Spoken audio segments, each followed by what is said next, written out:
Je suis le maire de la commune de Melle, commune de Haute-Garonne, proche de la frontière espagnole. L'idée de ce projet général, c'était de mettre des bergers dans d'excellentes conditions de travail. La commune avait ce projet depuis une bonne dizaine d'années, mais faute de financement, faute de reste à charge important, ça n'a pas été possible. Donc on avait mis une stratégie de construire en bois avec les sapins de Melle. Les objectifs de ce projet sont multiples. Le premier, au-delà de l'activité pastorale, c'est de créer du lien social. C'est important de fédérer des gens et les regrouper. Et autour de ce projet, on se retrouve à une bonne cinquantaine de personnes qui sont venues spontanément, en prenant des vacances, sur leur week-end, se relayer pour que ce projet puisse aboutir et aller à son terme. Un autre objectif qui est un peu plus sous-entendu, c'est de démocratiser des constructions en bois avec le bois local. Les matériaux sont pris à quelques centaines de mètres et la terre est prise sur place. Ce projet a débuté au mois d'octobre dernier, après cette tempête Barbara, où nous avons fait le choix finalement d'accélérer le projet.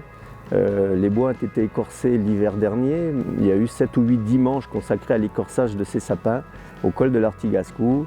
Et puis derrière, ces bois ont ensuite été travaillés sur la commune de Fos, travaillés, assemblés, usinés, de façon à avoir un pré-montage. Ensuite, cet ensemble a été démonté et remonté ici au mois d'octobre. Au parallèle, des fondations ont été faites au mois d'août pendant une semaine. Ce qui représente en tout un chantier de 4 à 5 mois. Moi c'est Edouard, donc je suis le fustier du projet. J'avais été contacté par Alban, le maire de Melle, avec qui on avait déjà fait une collaboration il y a quelques années sur un petit refuge en montagne aussi, et sur un montage collaboratif. En fait, il y a eu une tempête sur la commune, donc on avait l'opportunité d'exploiter ces bois en circuit ultra court. Donc j'ai joué le jeu de venir les tailler sur place à Melle et de passer quelques mois dans les Pyrénées, alors que je viens des Alpes. Sur l'aspect financier, c'est un projet qui représente environ 100 000 €, pour faire simple, entre les fournitures, les matériaux, la main-d'œuvre de quelques professionnels. L'hélicoptère, l'héliportage qui est aujourd'hui ici, c'est à 3 heures de marche de toute civilisation. Je m'appelle Philippe Tisney, je travaille à la société Eliberne. Notre activité est énormément tournée autour du travail en montagne. Le projet de la mairie de Melle était très intéressant pour nous puisqu'il est tourné vers le pastoralisme, qui est une très grosse activité au sein de l'entreprise.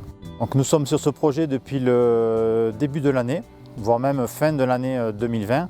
Là nous avons 2 zones de départ.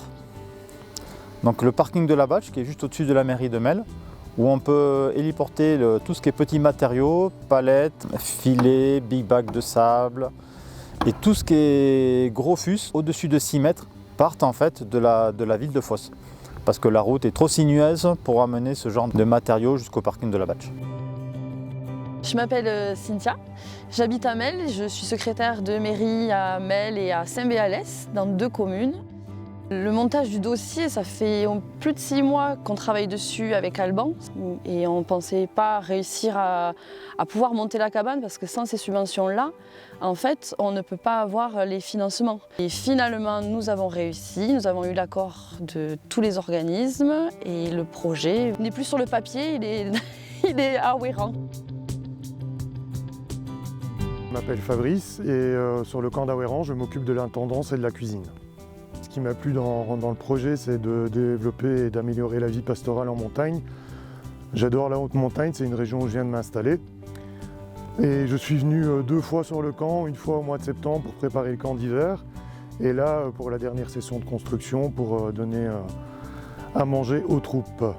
C'est vraiment un plaisir de travailler ici dans un cadre magnifique. On a une vue à couper le souffle. L'ambiance est très festive. Et c'est vraiment un projet qui me tient à cœur et on rencontre des gens super sympas. Je vais en profiter pour remercier non seulement tous ces gens qui sont venus, qui ne savaient pas forcément traiter la menuiserie, qui ne sont pas forcément des charpentiers, qui ne sont pas forcément des fustiers, qui ne sont pas forcément maçons, mais par contre qui ont envie d'avoir envie, des gens qui ont une telle envie de vivre ensemble et de fabriquer pour les autres. ça donne un résultat assez extraordinaire.